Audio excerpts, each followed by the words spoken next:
Hello, I'm Paul Ndiho. This week on the Africa Innovation and Technology channel, a group of Ugandan students had designed a robotic car and later on how to tackle waste management in one of Africa's most popular cities, Lagos, Nigeria.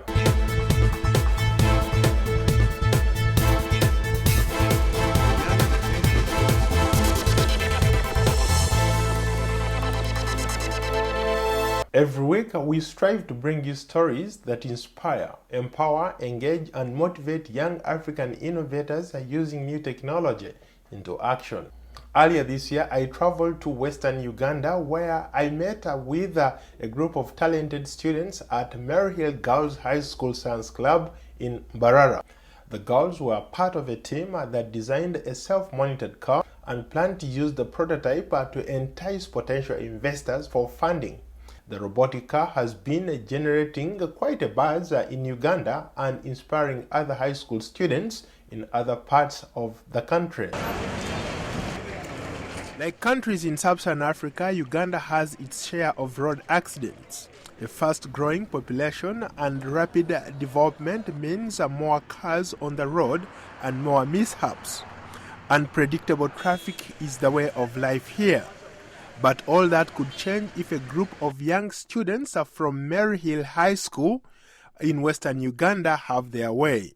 These young girls have come up with innovative ways to save lives by designing a robotic car that has sensors that automatically stop you from speeding. We consider this to be the normal speed of the vehicle. That's the speed you want the vehicle to be driven at. If the speed is beyond the normal now, that's when it sends the call, the message, and even probably calls you. The real idea is if you fail to respond, then you can divert it to somebody. If my vehicle calls and I fail to respond, means maybe I'm not with my phone, then it can be diverted to somebody else. The person you want, you can even divert it to police. They've designed their very own version of the electric car.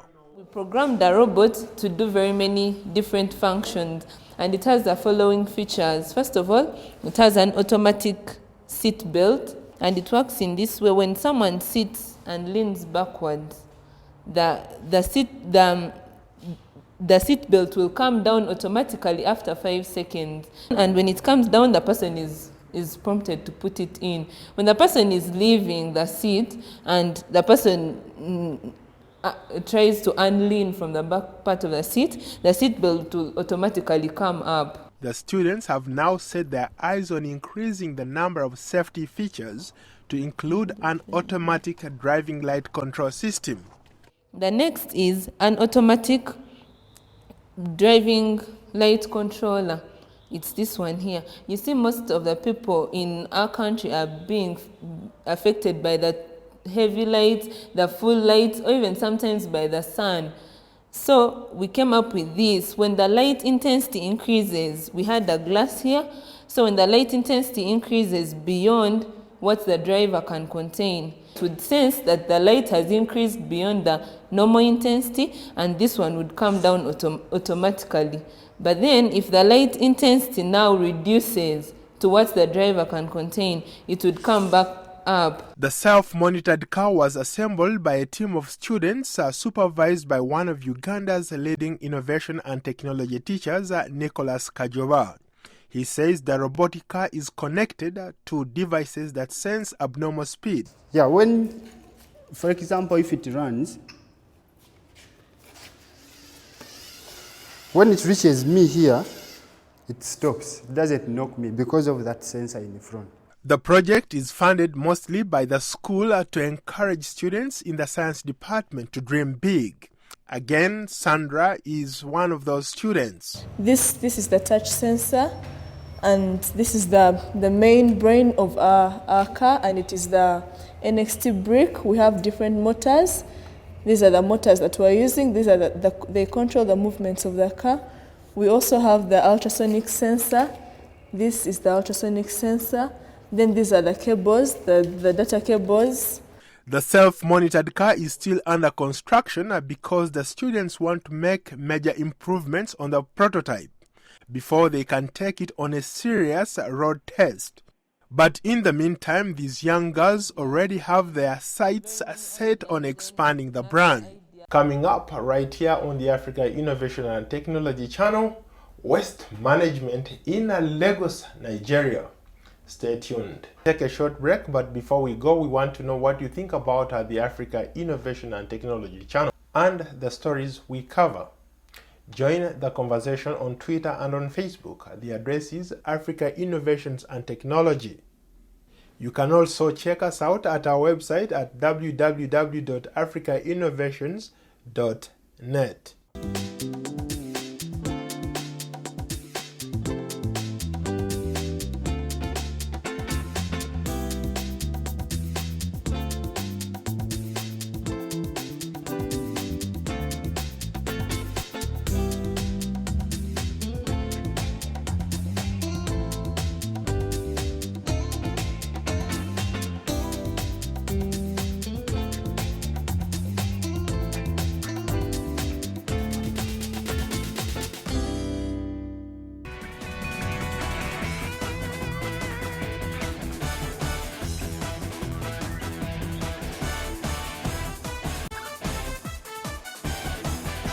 Welcome back to the Africa Innovation and Technology channel, a show where we strive to bring you stories that inspire, empower, engage, and motivate young African innovators using new technology into action.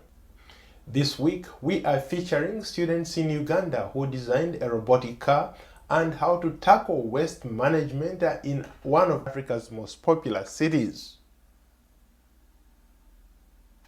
Across Africa, waste management is a huge problem and very complex in so many ways. Waste is typically disposed of without consideration for environmental and human health impacts, leading to its accumulation in cities, towns, and uncontrolled dump sites.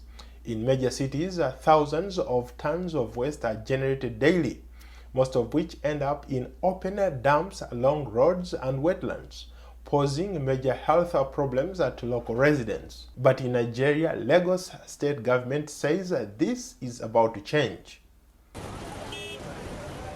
Lagos, one of Africa's largest cities, generates tons of trash every day, and most of it ends up in landfills or dump sites.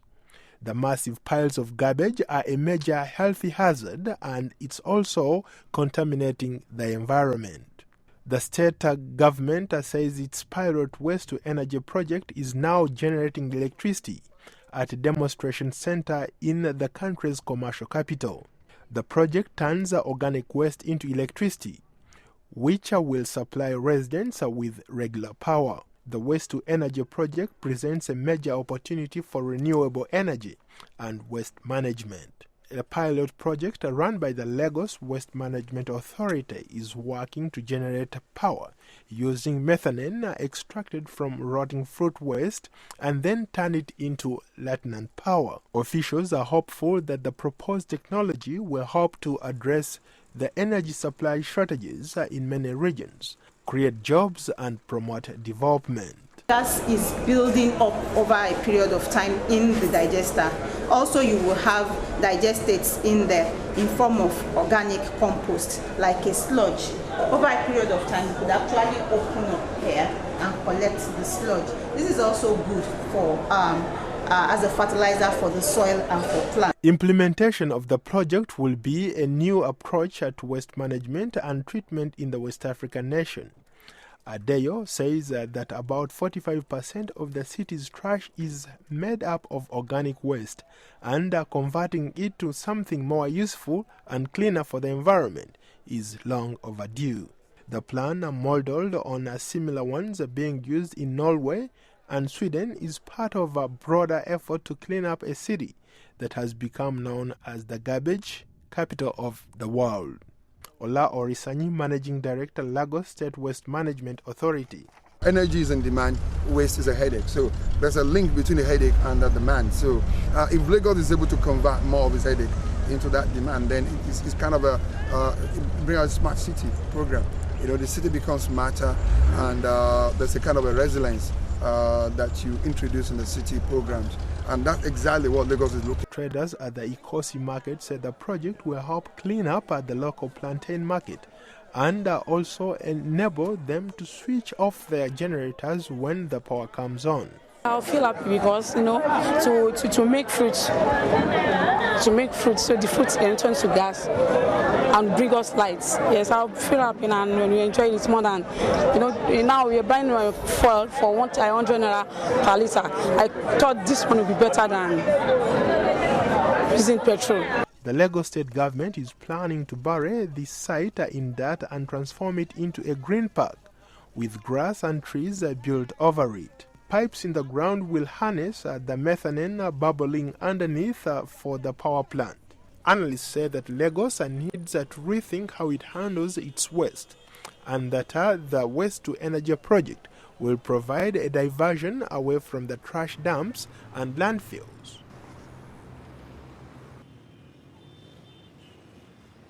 Well, on that note, do you think you have a better idea? Or you've created something that everyone is talking about and you'd like to be featured on the show?